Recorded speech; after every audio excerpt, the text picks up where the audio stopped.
You only need to know me. I will be the one.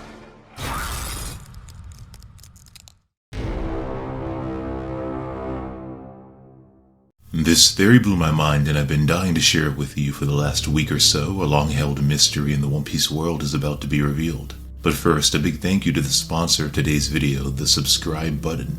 Hit that like button and subscribe button to show your appreciation to our sponsor, who will be sponsoring a very, very special announcement once we reach 100k subscribers. And we are not that far away.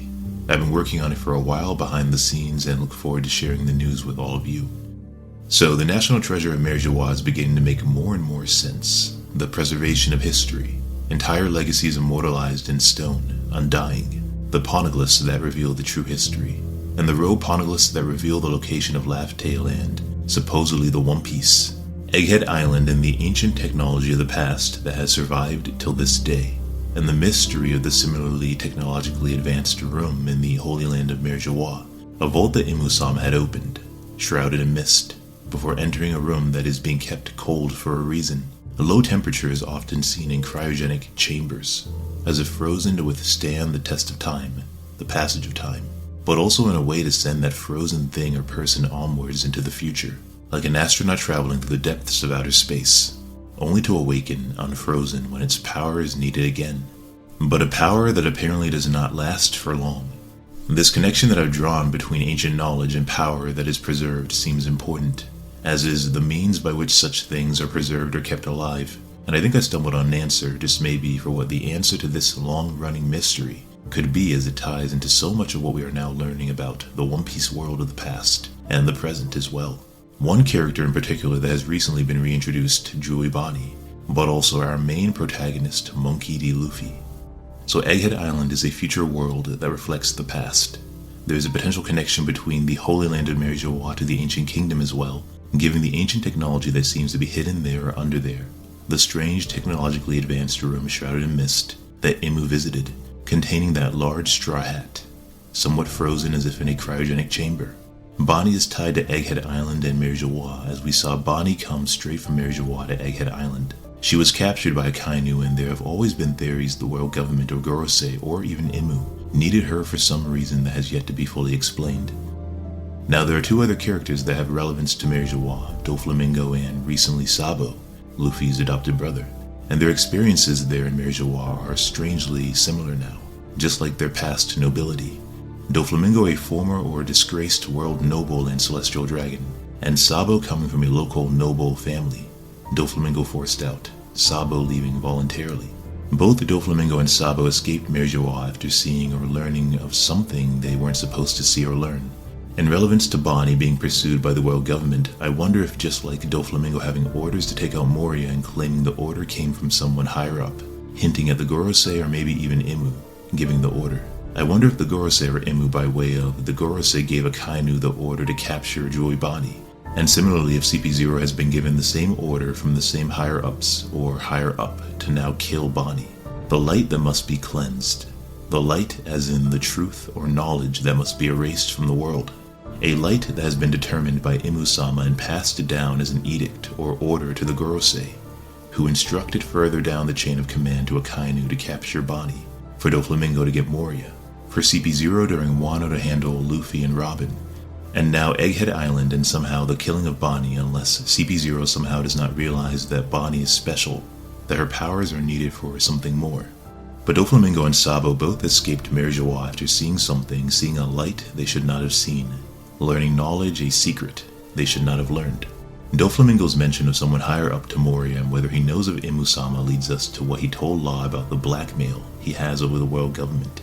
The secret that Doflamingo learned about a national treasure that exists in the Holy Land of Mer Joie. A secret treasure wherein the very knowledge of its existence would shake the world and its foundations, hinting at a secret that would reveal how this world is a lie, or power that would terrify the world if they knew it was real. Thereafter, after learning this secret, after seeing this light, Doflamingo was hunted down, ordered to be killed. That even though a child, he could not be allowed to live. He had become the worst kind of fugitive, with an ace up his sleeve, a secret, the most dangerous weapon in the world to the world government, information. If this sounds familiar, well, it's because Sabo, like Doflamingo, was just a Merijawa and saw something as well, potentially also overhearing a conversation that he should not have heard. We know the Gorosei's reaction to Sabo's conversation with Monkey D. Dragon and the revolutionaries as he was about to make the big reveal. They ordered the wiretapping to be shut off, the signal to the transponder snails to be shut down to end the surveillance as Sabo was about to announce what or who he saw sitting on the empty throne. How there being no king of the world was a lie. That the empty throne is not so empty after all. Once again tying into Doflamingo, who told us the victors decide what justice is, what truth and reality are. The victors write history and by doing so shape our reality, our lived experience. The false reality of there being no king of the world. I'd also point out that just as after Doflamingo learned something he should not have learned and they tried to kill him, Sabo now coincidentally, as the Gorosei describe it as bad luck or fate, Sabo coincidentally has some blast of energy descend on him in Luzia Kingdom, where he is from the sky above at the same time as he is revealing what he learned. Another parallel between Doflamingo and Sabo, as they each learned a secret they should not have learned. And so, could there be a connection between the secret Doflamingo spoke of, the national treasure of Merijawa, and Imu who Sabo saw sitting on the empty throne, and maybe even this thing or weapon that descended from the sky to destroy an entire kingdom? Are they all connected somehow? Let's go back to Doflamingo, Egghead Island, and Joey Bonnie because they might tie some of the pieces together. So I mentioned in the video about Monkey D. Dragon versus Imu, which you can see on the screen and should watch after this if you, like me, believe Dragon and Imu will come face to face one day, that one of Vegapunk's labs and the technology there that Frankie stumbled on for the time skip was considered to be a national treasure. The same title or naming as the National Treasure of Merijawa. So if technology or an ancient knowledge can be considered a national treasure, then can its power also require preservation? And so too the National Treasure of Merijawa that Doflamingo spoke about. The hidden treasure the government doesn't want Doflamingo revealing, which has resigned Dofi to imprisonment at the bottom of Impel Down. A treasure that Doflamingo described as a secret that should just be let out because power has such a short life. It goes bad very quickly. Something ancient that while preserved into the future will not last forever. Knowledge, a thing, a weapon, or just maybe a person. Some sort of power that won't last forever. Going back to Doflamingo's conversation with Law, Doflamingo mentions how if he had Law's Delphu power on that specific day years ago when he saw or learned what he should not have seen or learned. Dofi says if he had Law's powers, he would have somehow been able to take control of the secret or national treasure of Merijawa to dominate the world. Kind of like the king of the world, right? The king of the world should have that kind of power. That this is how valuable Law's Delphu ability is. Not just for the personality switching surgery that can give you the body of another, but an even greater ability of immortal life via the immortality surgery, the immortality operation. The notion of switching bodies or living forever and not dying, that does tie into the concept of preservation, right?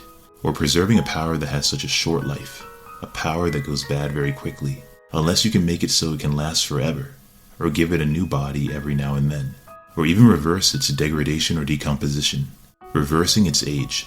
So how does Bonnie tie into all of this? Let's look at her connection to Egghead Island and Merijawa. A power that fades, and Bonnie's own Delphu power to age people to make them younger or older and therefore to advance the stage of power, to make power stronger or weaker, but also to preserve power by making it younger by reversing time. On Egghead Island we learn the Seraphim and how they are young, still just kids some of them, and so they aren't as strong as they could be.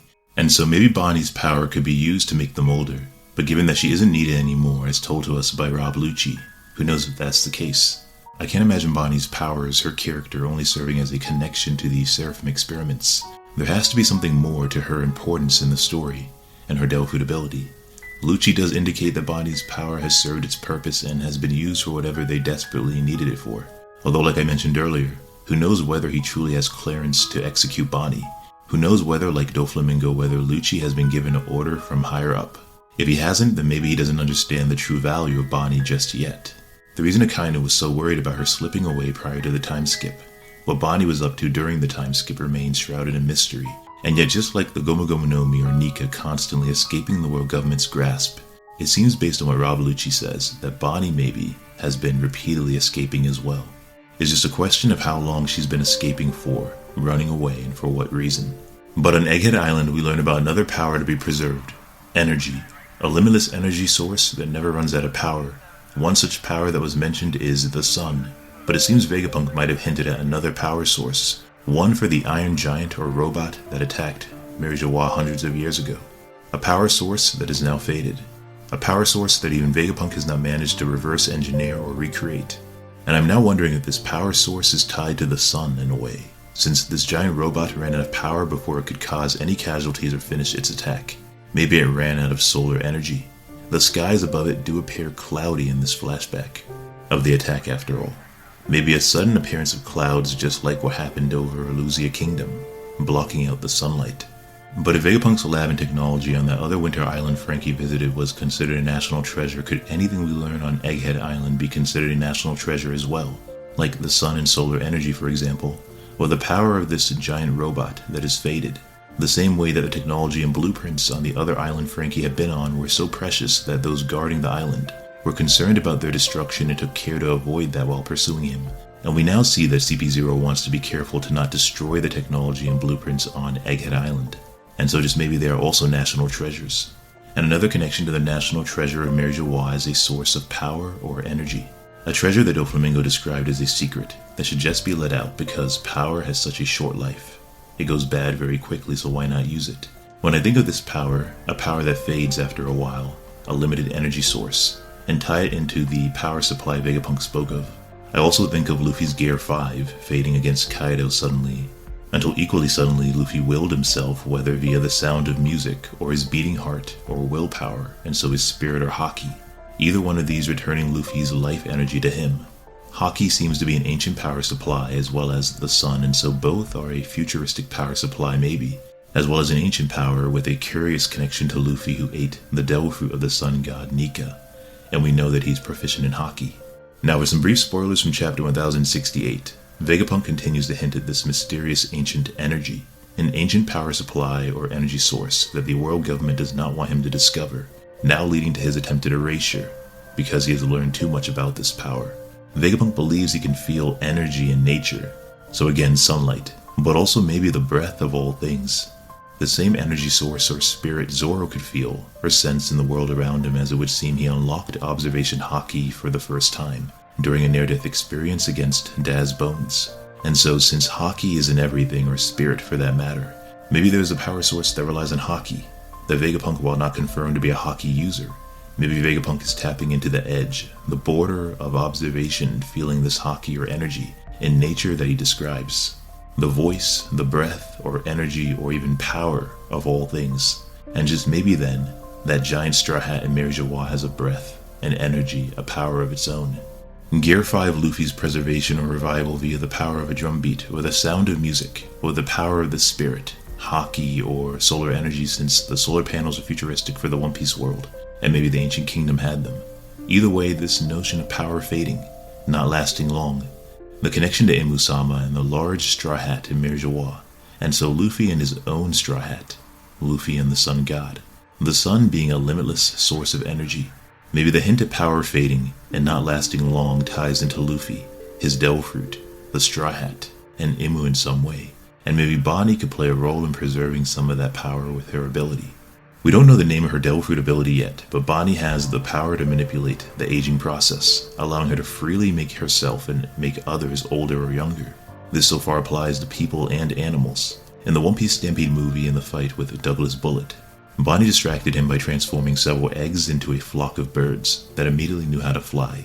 So both a person's body and mind advance with age, with their devil fruit power. And I would imagine the reverse is true, that becoming a child could remove your knowledge as well. We don't know what Bonnie can potentially do to inanimate objects or even machinery though. We don't know if she always has to use her hands, otherwise her ability would be kind of broken. We don't know if she can even awaken her power.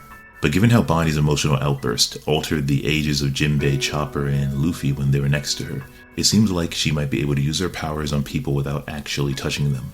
But it's not that broken when factoring in what Law said about strong enough haki nullifying devil fruit abilities like hers.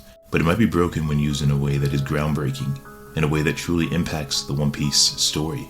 And I'm wondering whether Doflamingo's words about power fading, a power that doesn't last so use it while you can, whether that ties into Bonnie's ability to reverse aging, or anything that I've mentioned so far in this video.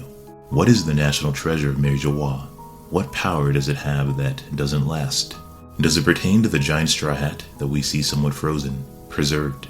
Was Bonnie needed to preserve it, or to keep the Gorosei alive, to preserve them? Although we see the Gorosei after the reverie, after Bonnie left Mary Joie, and the Gorosei look the same age, old as they've ever been. We've never seen them made young, yet in the story no sign of reverse aging. So maybe keeping Imu-sama young instead. How old is Imu exactly? If Imu has survived since the Void Century, would Imu his or herself be a sort of national treasure? If Imu has survived since the Void Century outside of Toki's Devil Fruit, outside of Lady Toki's Devil Fruit of time travel, only the immortality surgery or some other ability from Law's Obi-Obi no Mi or Bonnie's Devil Fruit ability could explain how Imu has survived for so long. Both powers, Law's Obi-Obi no Mi and Bonnie's ability, serve a purpose related to preserving someone's age.